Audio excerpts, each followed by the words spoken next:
Welcome to our InFocus session, Rotarian Humanitarian Service and Rotary Foundation working together.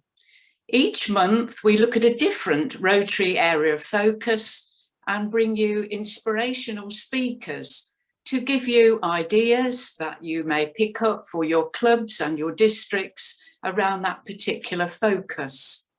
And we welcome you every time and hope that you will use the recordings afterwards. You'll find them on YouTube. This one will join them. And also you have a whole list of previous sessions that you can use.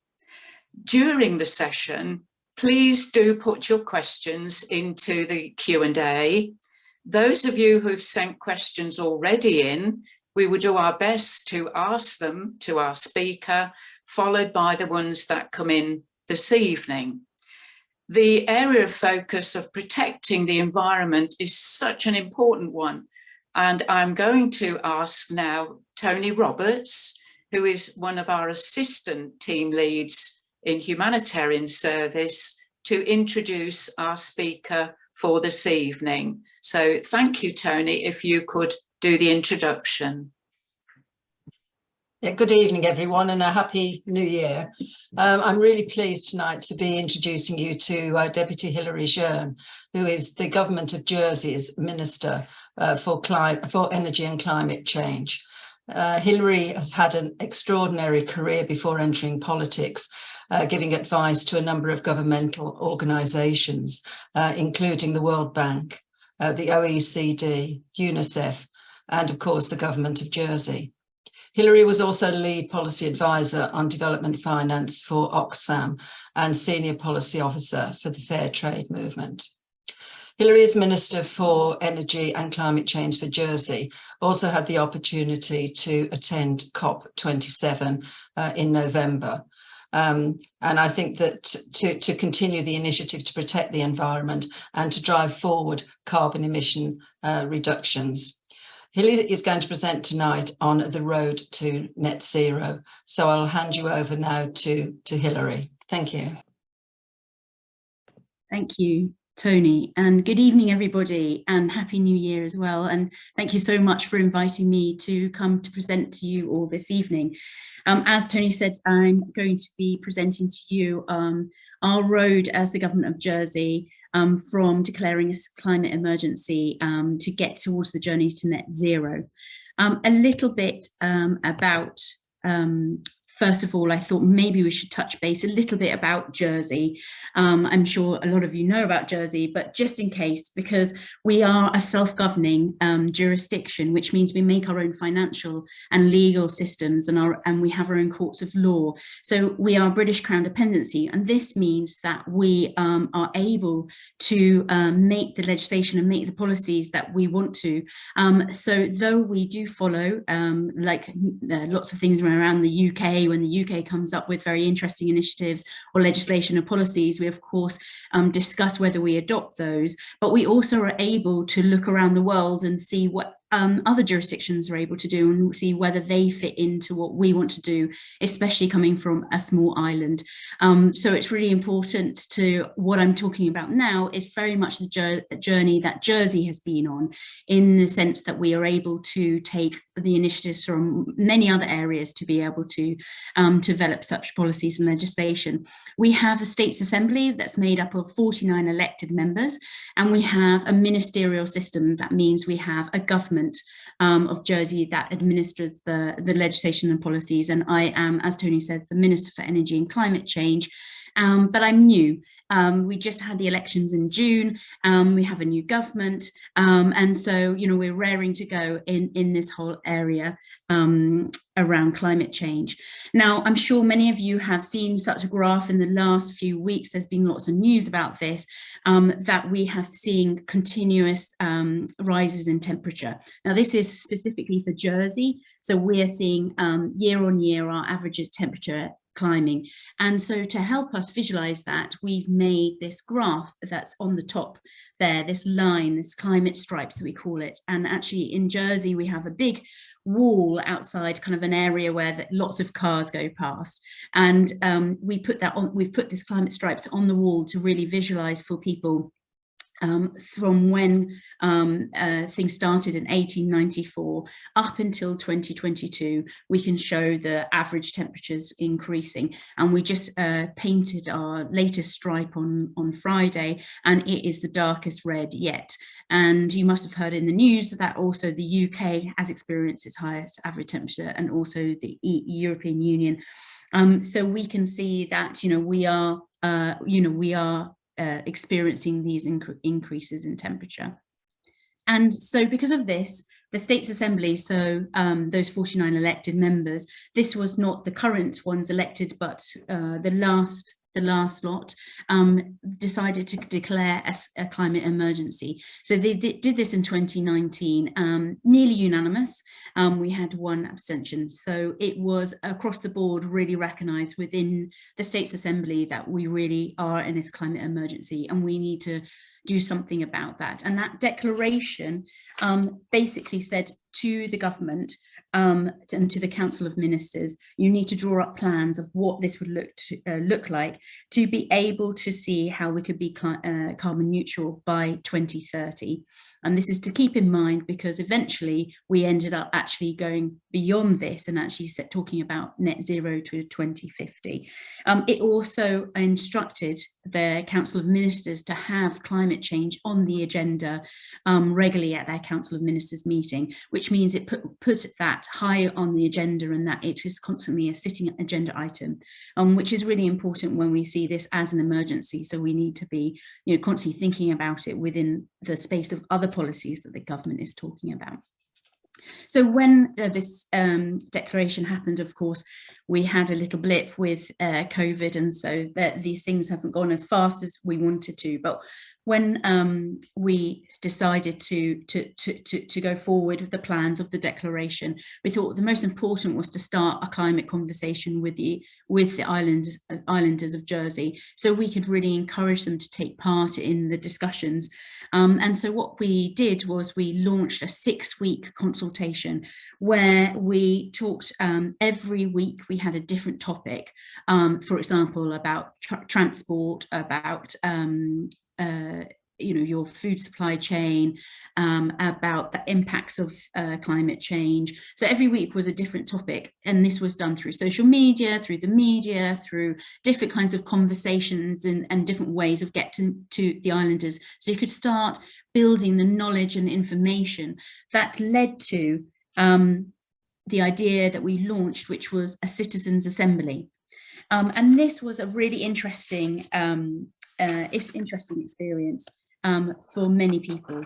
It was 45 randomly selected islanders, which was completely obviously with demographic representation of the island. So there was very complicated kind of mathematical way of choosing that. I wasn't going to show you the slide because it got very complicated in showing how they chose these 45 citizens.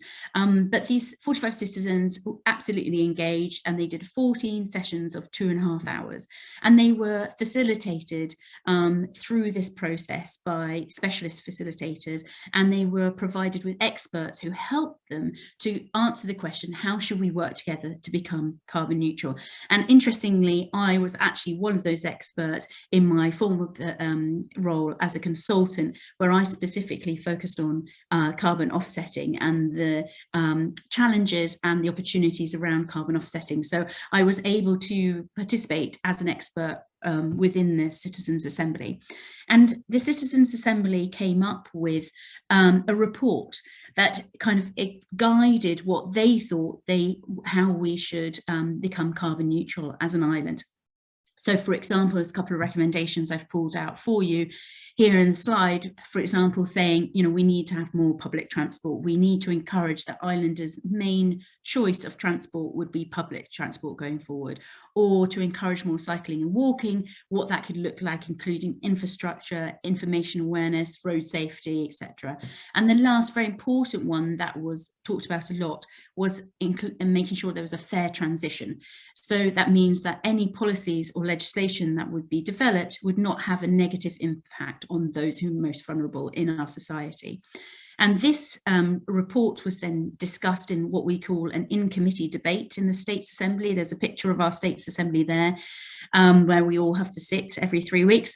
There was in-committee debate, and from that, the Minister of Environment at the time responded to the report of the Citizens Assembly and said whether he would adopt the recommendation, if he would tweak the recommendation, or if he would not, and why, and reasons for it.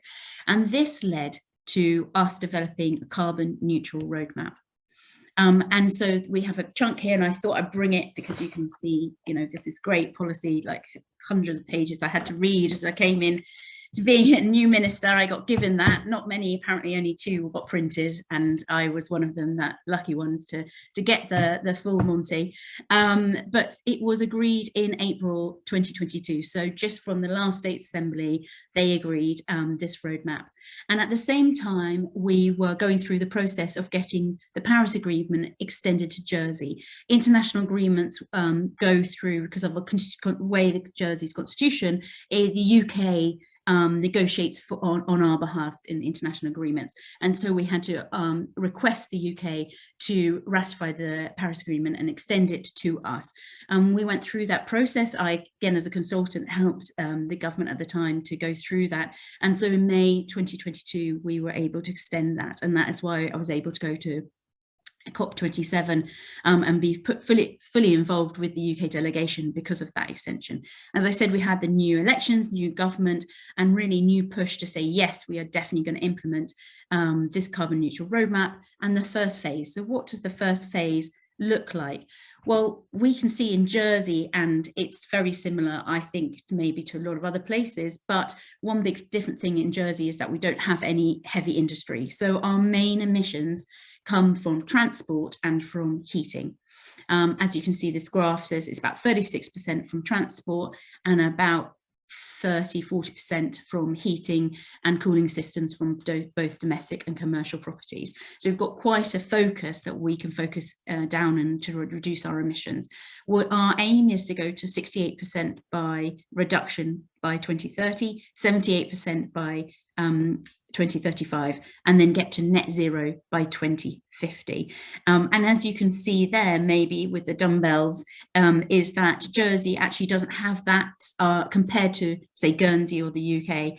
Our carbon emission per person in 2020 actually was quite small. This partly is related to do with our energy, which we get from France, that mainly comes from nuclear and from hydro, and then more and more from wind energy.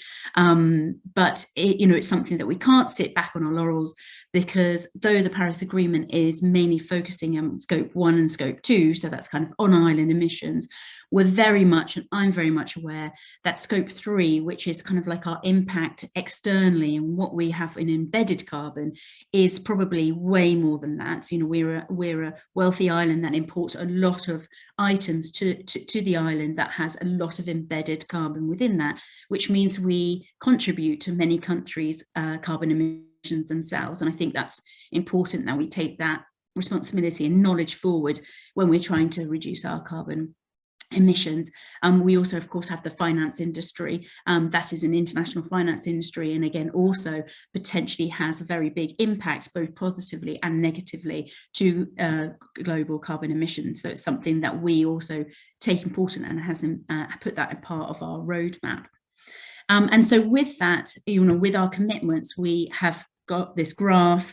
Scientists like a good graph to show that you've got the red line, which basically shows that our emissions would stay the same with no interventions, but you have the blue line and kind of like the creamy color line, which shows with interventions we're hoping to make sure we have that steep reduction in our carbon emissions.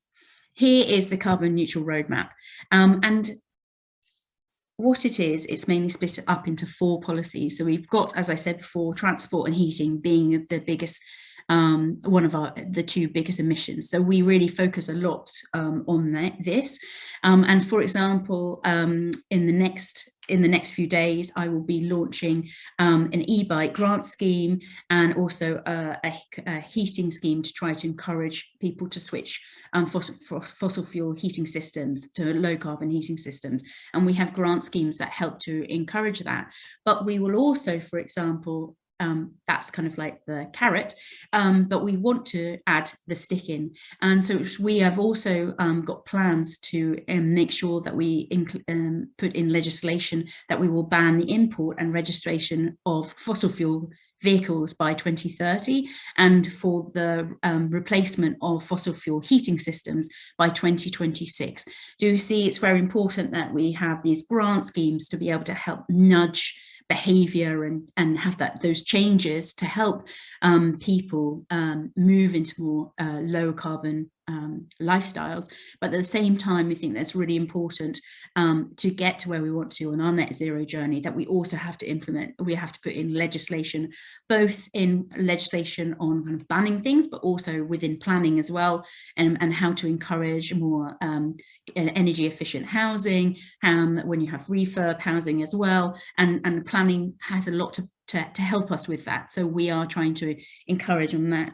Also, another big thing that we want to do is that we have to also ourselves as the government decarb. And so we've set up a decarbonisation unit within the government to look at the buildings that we own and the fleet that we own as well, and to see how we can also do the changes that we need to. And this is, it's difficult. We've set ourselves a very complicated and difficult task when you see that there are some schools here, for example, that are heated by gas, for example.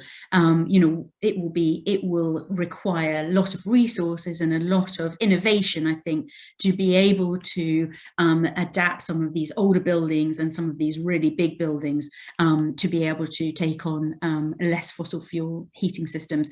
So I think that's something that we are working through now. As I said, it's a new policy from 2022. So these are the big questions that we're going through. We also talk about the construction sector as well, and that's something that we have been working with both Jersey Construction Council and the Association of Jersey Architects to see how the construction industry can adapt to not only adaptation when it comes to climate change, because of course we have, what I'm talking about is mitigation, but also, of course, we need to think about adaptation as well. If we're getting warmer temperatures or more violent storms, we need to think like, what kind of buildings are we building for the future? If we want more energy efficient buildings, passive houses, for example, an interesting brand that we could explore, the use of the materials, modern methods of construction, for example, to try to reduce the impact of the carbon embedded materials and construction materials that you use. So we're exploring those issues with the construction industry and having those good conversations there. As I said before, we have the sustainable finance, finance industry, and so we're really pushing on a sustainable finance framework, and we will be developing a roadmap that will hopefully get us to a good, strong trajectory of sustainable finance by 2030, because we think that's really important. It's something that the industry here has taken on board and has already launched a number of strategies for themselves, industry strategies to push this. And lastly, it comes back to that campaign that I talked about earlier when you started this journey, is that we constantly need to be educating and to be talking, having conversations with islanders. This is a big change, both from an adaptation perspective, but also that mitigation. So it's really important that we take islanders on that journey. So we are developing both support for the education system to have much more climate education within the curriculum. We're talking about community grants where we're offering islanders and civil society organisations, businesses, to be able to implement their own projects, because of course this is an island-wide society, not only issue, but something that aims and goals. So it can't just be from government, it has to come from everybody. So we are trying to encourage them through giving grants, supporting kind of a facilitation role with bringing those ideas and communities together who are interested in this to be able to develop their own innovation and to promote low carbon lifestyle. As I said before, Jersey's you know, a wealthy country, and so we have a lot of embedded carbon in Jersey when we import a lot of things. So we need to think, you know, beyond that. I know, you know, I've worked in the fair trade movement before. You know, you can think about not only your embedded carbon within something that you buy in the supermarket, but also those social aspects and also wider and environmental benefits or lack of benefits. So therefore the harm caused. So you can think a little bit. So developing consumers' ability to be able to choose and how they want to help lower their carbon lifestyle. And so that is our kind of where we're wanting to go, and we're starting that phase one. And that's why this phase one really, and the whole work that I've just been explaining in that journey that we've been taking on, really was important that the States Assembly said that's really important that we have someone, a figurehead, that we need to have a minister who can basically implement the carbon neutral roadmap, can show that we're doing this. And so they appointed me, they appointed me as the first minister for energy and climate change. But of course, you know, I won't be in this post forever. You know, even if maybe some politicians think they keep going, I know very much that this is an agenda that is way beyond my political career, and so it's something that I hold dear, is that I have been given this not only block of paper full of policies and ideas of where we can go to help us get to our commitments. I've also been given a climate emergency fund that has at the moment 25 million between 2022 and 2025 that helps to fund this. It's from hypothecated funds, through fuel duty and from vehicle emission duty, and obviously that will start going down both from when, you know, people start to change to electric vehicles, but also you know, our journeys change, etc., etc. And we need to find more financing, that's for sure.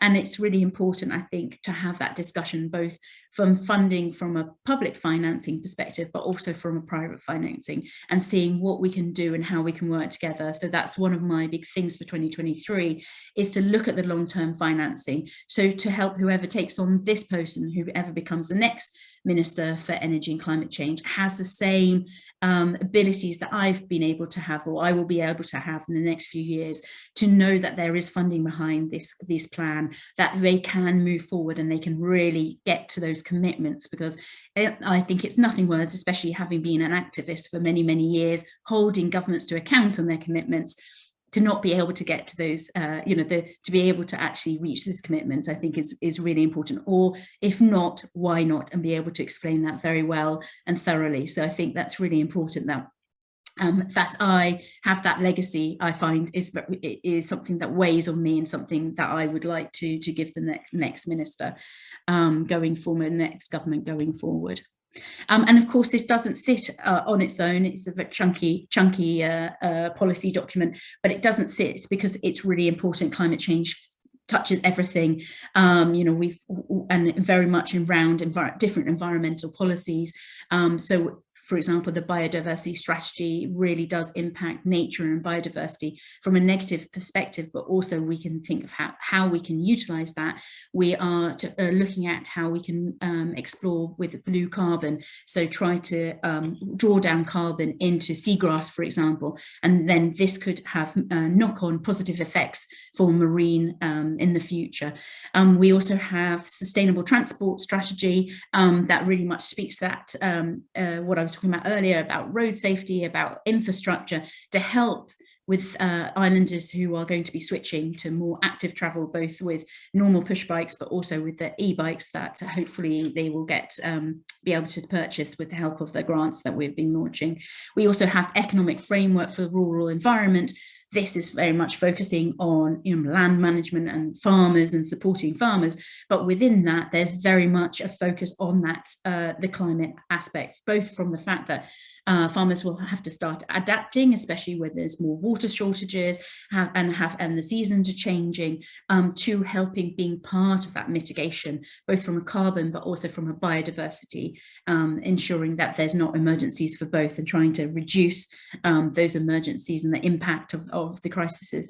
Our Bridging Island Plan, or we call it Island Plan, but at the moment it's a Bridging Island Plan, really speaks to all the planning and land use and management. It's a huge document, and a lot of that has on the discussions that has been advanced of agreement of that very much spoke to the carbon neutral roadmap and the fact that how do we ensure we can, you know, we can not have negative impacts with the planning aspects of our of Jersey on our ambitions for carbon neutral roadmap. So we really ensure that there's this policy coherence as we go forward in Jersey. And again, as I sit within the, you know, climate change is part of the Council of Ministers discussion, constantly we think of that as the back of our mind when we're talking about adaptation and mitigation, even through health, through education, etc., because it all does have an impact.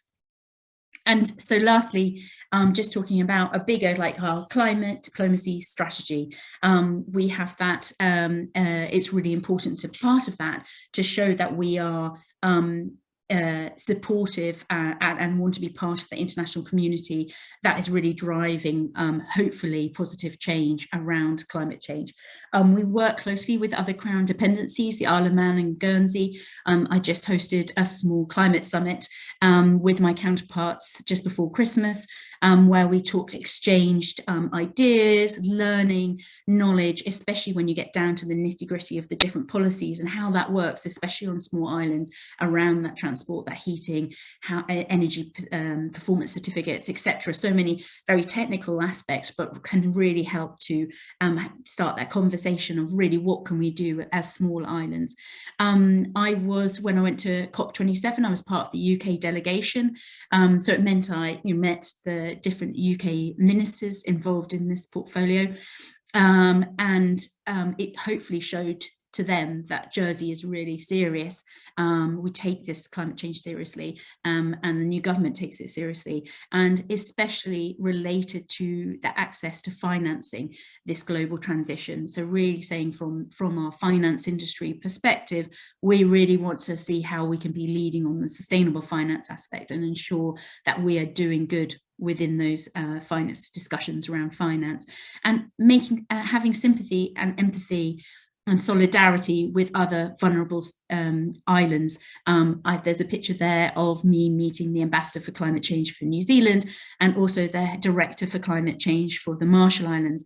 I was in the pavilion a lot for, it's called the Moana Pavilion of the Pacific Islands, and really when you hear their stories, their testimonies about their impact of climate change right now, you know that we need to, as islanders, support them as much as we can, because they are they are the ones that will be impacted. They are being impacted now, and so it's something that I always carry with me as well, that we need to do our bit as a wealthy island, as a wealthy individuals, in the sense of coming from developed countries, to be able to support those who are going to be impacted and are being impacted right now. And lastly, I think the other thing is, of course, energy is the biggest discussion we've had in the last few months, of course. And so we, as well as others, are talking about how we can diversify our energy. We mainly have it coming from France, but we also, of course, as I said, come from oil and gas. And so what does that look like? And so we are thinking about whether wind, offshore wind in the energy transition is something that we can do as an island, as the UK, for example, has, leading in this space. Is that something that we can do too? So I want to say thank you very much, and I'll pass over to Tony for questions.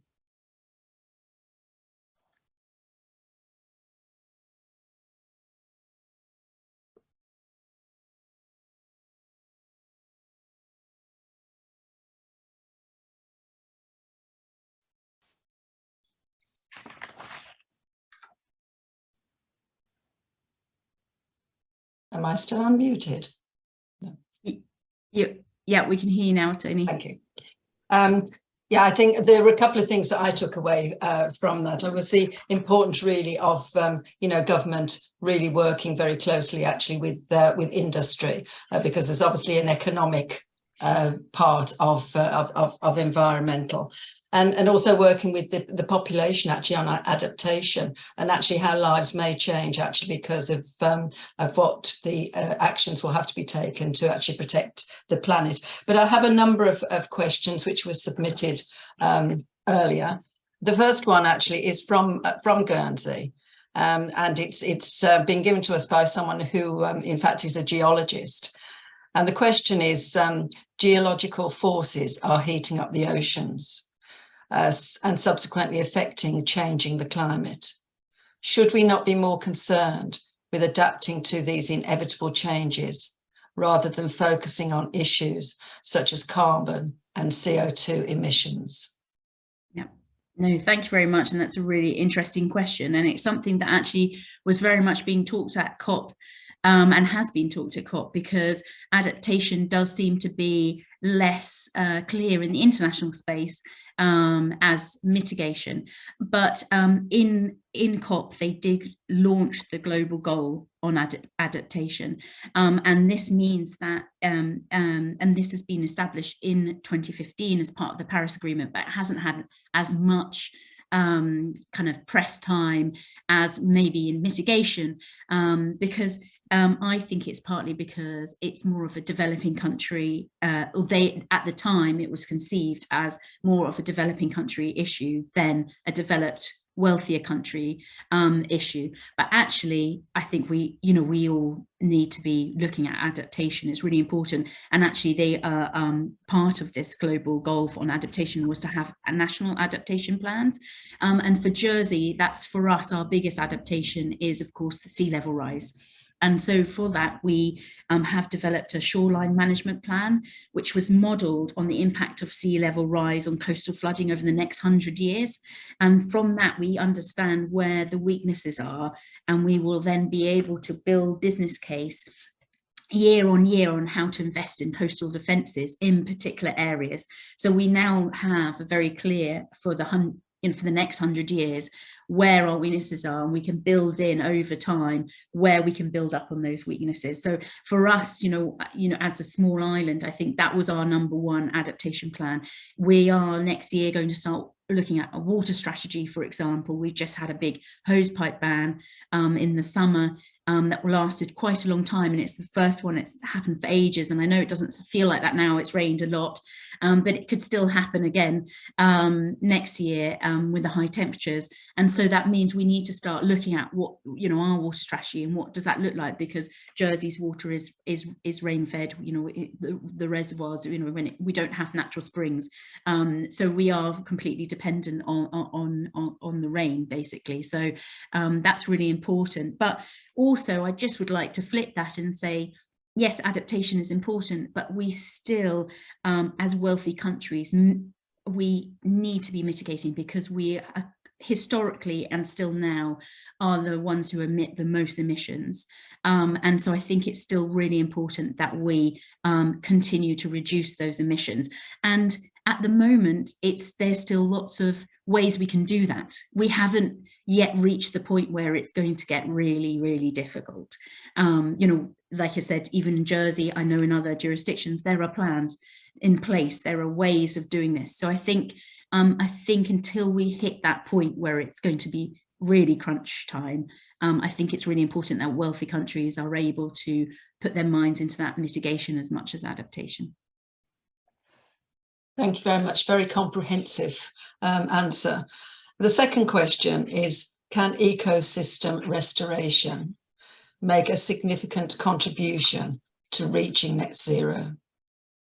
Absolutely. I think that is definite. And I think when I talk about the climate crisis, I always talk about the biodiversity crisis as well. It's really important that we, understand that there are two crises going on at the same time, but it also means that we have natural carbon sinks. We do have, nature is amazing, and we need to be supporting that. And there we need to support to be able to draw down the emissions. So focusing on nature is absolutely, and that restoration is really important.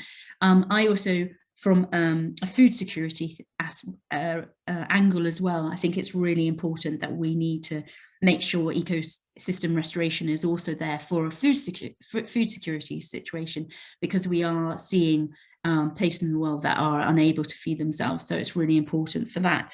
And as I mentioned before, Jersey, for example, is focusing on blue carbon.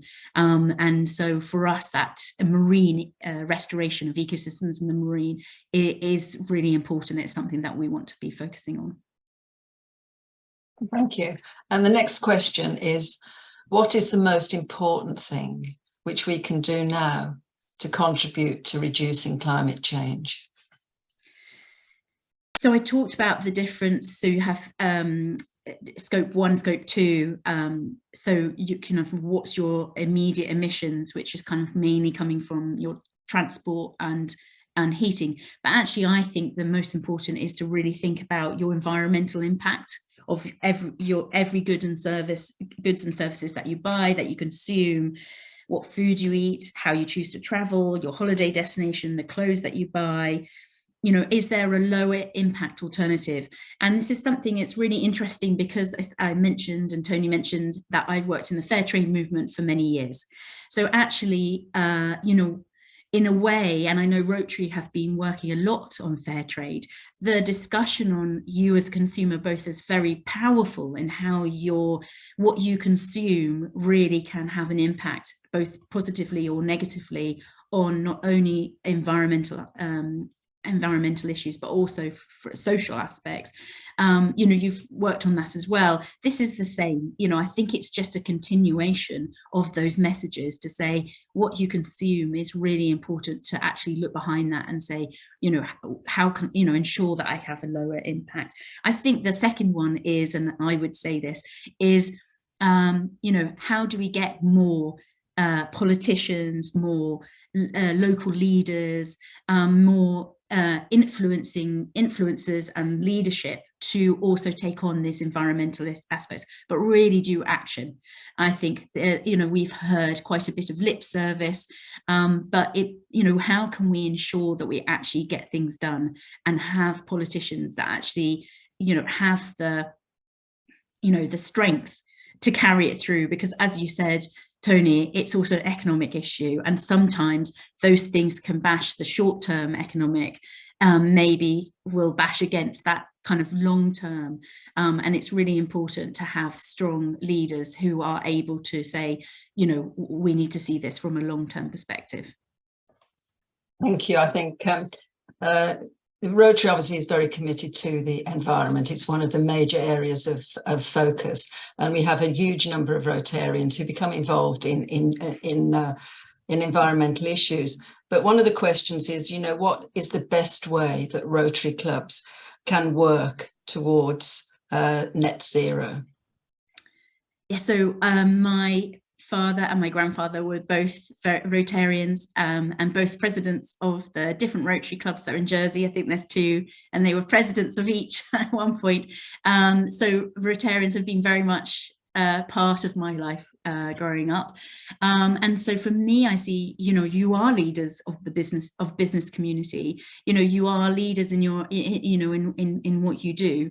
So for me, it's Rotary, you know, leading the way in the sense of being able to be committed to that environmental and positive impact, but also kind of building that confidence to say we can do this and we should do this, and putting pressure on not only you know, the politicians to actually do things, but also to show businesses that you can make changes and adapt and be able to have a positive impact without really affecting, you know, your bottom line or your, you know, your business model that will really negatively affect you. So I think it's that showcase, it's providing the confidence, it's sharing knowledge and exchanging that ideas of what you can do, both from your own lifestyles, but I think more importantly is Rotary, is that business community. And thirdly, it's also supporting organisations, other organisations who are doing environmental and doing very specific things like education, like very specific things to keep supporting them. Well, this is going to be the last question that was submitted before the talk, and then we're going to go on to, there are a number of questions that have come in during the process of our conversation, and I think it's one of the we obviously want to work with young people. I mean, you know, what's going to happen with the environment is probably going to affect young people perhaps far more than it is sort of for the older generations. So we're looking for ideas, or Rotarians are looking for ideas on how to get the younger generation much more involved in environmental projects. So what would you say to that?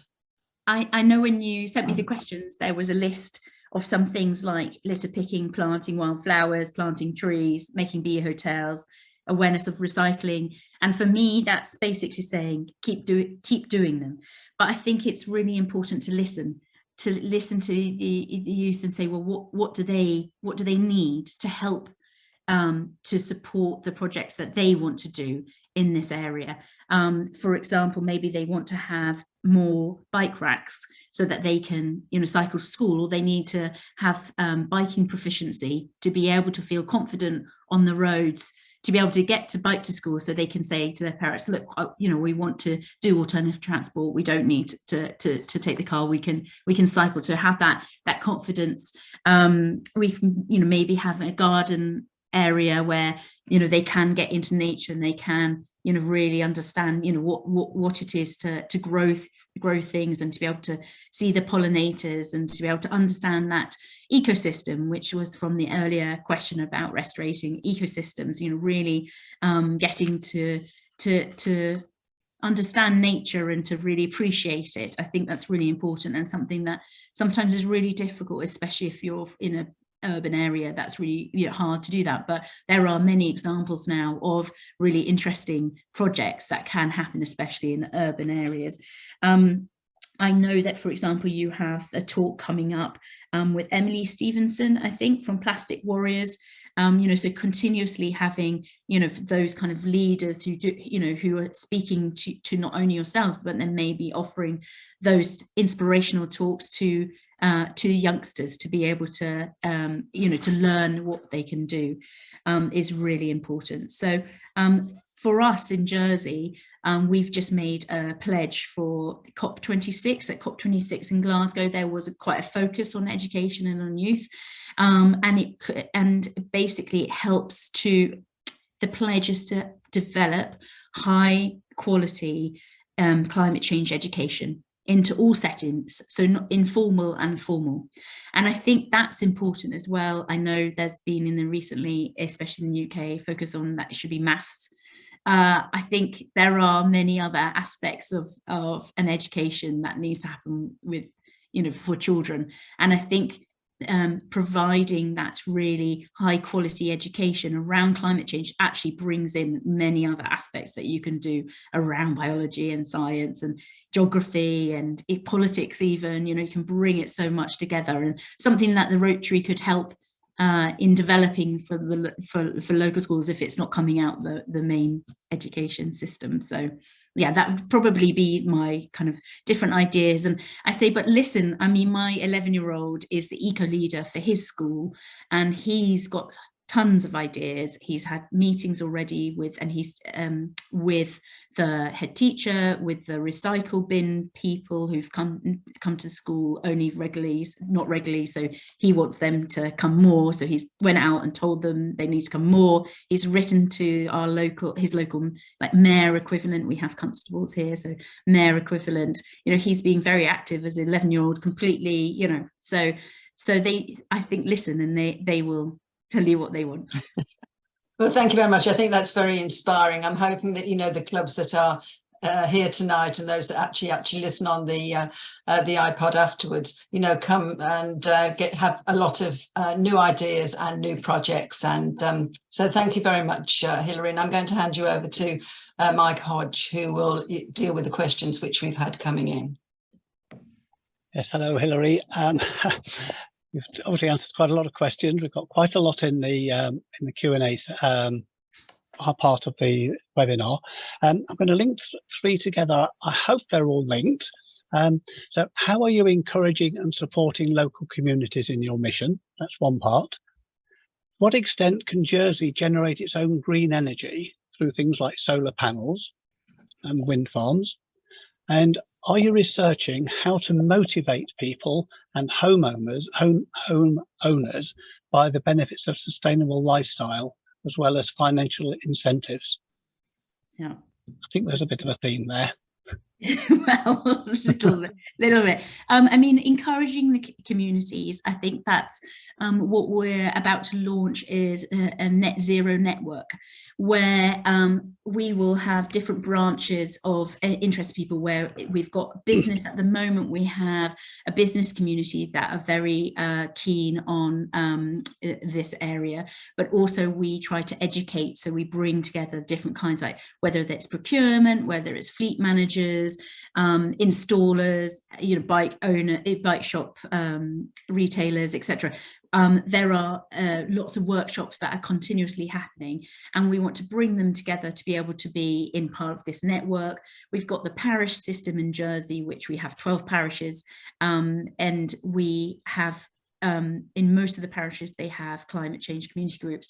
So we want to bring them together. We've got obviously the schools, and then we've got civil society and individuals who are really keen. And so hopefully they all will feed up into this net zero network where we can exchange ideas and have this grant scheme that I was talking about to help maybe kickstart really interesting ideas. For example, there was a great idea that happened where we have beach toy exchanges. So at the beaches, we have a box just at the entrance to most of the beaches where it has beach toys there. So if you have forgotten, so you don't need to go anymore to certain beaches, you don't need to go and take your plastic or buy lots of plastic buckets.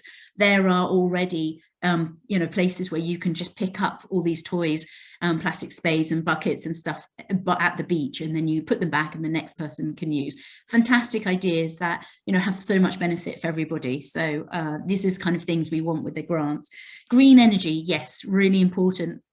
And it's something that we are definitely exploring, both from wind farm seems to be the most obvious in the sense of being able to generate a lot of energy. Wind turbines now are huge and are able to generate a huge amounts of energy. So I think from that we will have kind of more energy, green energy, than say on solar panels. But we do have a lot of solar panels. People are putting up a lot on their roofs, and the energy company, electricity company, is starting to do big banks of solar panels. But I think overall it will only be about 4 to 5% of our energy will come from solar panels, even if we spread from everywhere. And I think it's really important to say that at the end of the day, the infrastructure still needs to be paid for and it still needs to be maintained, because the sun doesn't shine all the time, for example. So, you know, we can generate as much as we can, but we still need to, you know, understand that the infrastructure is really important. But we do get, again, as I said before, our energy comes from France, and it is green because we get it mainly from the nuclear power stations, or there's a hydro dam, and now more and more they have wind energy. So in fact, we're very lucky because we have already green energy. We are looking at this much more from a sovereignty perspective, I think, than anything else. And thirdly, motivate research. We need to be constantly doing research. I think it's really important. How do you nudge people's behavior? And that's why I was talking about the carrot and stick earlier. Good. Okay. Can you quickly explain the difference between adaptation and mitigation? Yes. So adaptation means we have to adapt to climate change. So it's accepting the inevitable you know, it is changing. We can see it already, and you have to adapt your practices to that, whether it's your farming practices, whether it's your you as a government, you know, saying like the sea level rises, if we're going to have less water, what that looks like. For example, the UK suddenly had this summer, you know, huge, very high temperatures. You know, have we got the infrastructure to be able to function as a society with, you know, sustained high temperatures? We had, you know, forest fires in the UK for the first time, for example. So all those things, like, do we have the infrastructure and support to be able to cope with the changing situation? We see it now in the US with a, you know, very, very cold winter, where many don't have, you know, are not able to don't have the facilities and the infrastructure to do that. Mitigation is mitigating your emissions, so stopping, to try to reduce as much as possible. If in the future stop, and that's why we say net zero, we know there's always going to be some residual, but to try to reduce what we can as much as possible, because every tonne that goes into the atmosphere will increase the temperature and cause all this climate crisis to happen, and in the way it's changing, and where we have to adapt. So that's why we need to constantly look at this as a balance, both adaptation and the mitigation. Thank you. Does Jersey give any advice or assistance to developing countries with regard to their climate warming problems? Yeah, so we have Jersey Overseas Aid, which is our own development agency, and part of that, I think they're now they get about 14 million a year, and one of the strands of kind of like the development, you know, they have humanitarian, a pot of money, but they also have development, and one of that is on sustainable livelihoods, and this covers that important part, which is around that you know, climate change, and so when we say sustainable livelihoods, we mean it's this, you know, focusing on the ecosystems and that restoration, but also supporting at the same time developing country, like the people, to be able to benefit from you know, livelihoods from it, because otherwise we'll continuously have where you restore somewhere, and then because of the constraints that they have, they potentially will, you know, have to knock down the forest or whatever that they have to do, and then it's a cycle. So it's trying to make sure that we do, and that's why sustainable development is a really positive thing to look at this, because you have to always look at it as a social, environment and economic perspective when you do anything in this space. Brilliant. Do you have a successful net zero climate change friendly model projects that Rotary clubs could use and easily implement? I'm not sure. We have EcoActive campaign. We have EcoActive. It's our campaign kind of branch of the work that we do, and so there is a lot of fantastic material there. So I can, you know, definitely ask and pass that on to say, okay, what does that look like?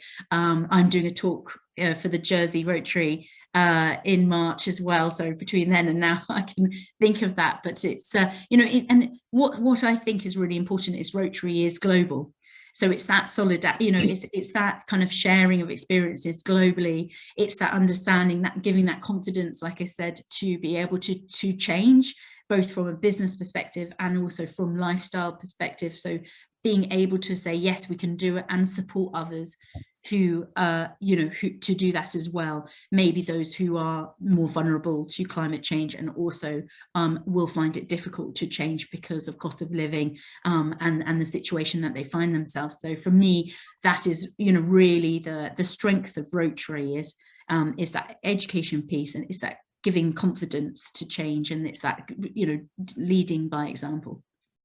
Thank you. Were all the recommendations of the Citizens' Assembly adopted? I don't think all of them. I think there was some that was not, but good evidence was provided to say why it wouldn't be possible. Right. And do you plan to continue using citizens' assemblies to guide your future decisions? So not necessarily on the carbon neutral roadmap, that's kind of, for this specific, but from a government perspective, it was a really interesting process. It was very heavy, resource heavy. So I'm not sure if those who did it would think, let's do that again. I know they had it wasn't a citizens assembly, but it was a smaller, I can't remember what they called it, but they did that around assisted dying discussion, for example. So I think really pertinent discussions that are going to come up and will come up in the future as well. I think it's a really useful tool, but maybe not as heavy. 45 citizens over that 14 periods of 2.5 hours each. I mean, it was a lot. It was a lot to bring into that. So I think, but I'm all up for as much participatory democracy as can be, in these kind of discussions. So I think it's important in some form. And luckily now we actually have quite a lot of examples of citizens' assemblies, or versions of that, both in the UK at city levels or county levels, and also across Europe as well. And so, that's always helps, because that can then adapt and change and kind of learn from that and make it better. So still have citizens' participation and pushing participatory democracy, but maybe not in such a heavy, clunky format. Okay, one last one. Hoping it's not going to be too long, because we're getting quite close to the end of the day. But do you think we have a moral obligation to be individually net zero? Yes, that's a really big question. I can't answer for others. I think that's the education piece, and then it's the choice piece. It's really important. For me, I constantly struggle, and it's something that I've always had, because I've working on fair trade before, etc. So I would like to think that as we are educated, as we more on climate change, as we see the impacts of climate change and biodiversity crisis, there in front of us, and as we think about our children and children's children, and that that what's the future, what our legacy is going to be. For me, I hope that people really take that to heart. Excellent. Well, thank you very much for answering so many questions. That's been really good. And now I'd just like to ask Jeune to make the final comments. Thank you. Thanks very much, Mike, and thank you, Hilary. I mean, there is so much that's come out of what you have said that is so relevant to what we do in Rotary. I mean, you made the point that Rotary is global, but I think the advantage of Rotary is it is global locally as well as globally. And all of our areas of focus, I mean, environment is one of those 7 areas of focus, but all of them are interlinked to this. And just like you said, that it's around communities and environmental impact, young people, advocacy, so much of this is something that we need to take forward. So thank you very much, Hilary. But moving forward, please, if I may, to our next session, which is on the 8th of February, Wednesday, the 8th of February, same time. Details will be coming out shortly. The speaker is somebody I'm absolutely delighted to have joining us. He's actually a Rotaractor, Jude Kakuba, who is from the Rotaract Club of Natiti, Kampala in Uganda. And he has used the 8 positive pillars of peace to turn around the standards of education in a local school. Huge impact it's had, and the Rotaract Club are now looking at how they are going to be able to use those same positive pillars of peace in a project they're doing to provide education, supportive material, and constructing a centre for a community of disabled people. Really practical things for increasing the impact of any service project. I do hope you will join us on February the 8th. Thank you very much for being with us this evening, and we'll see you again on the 8th of February.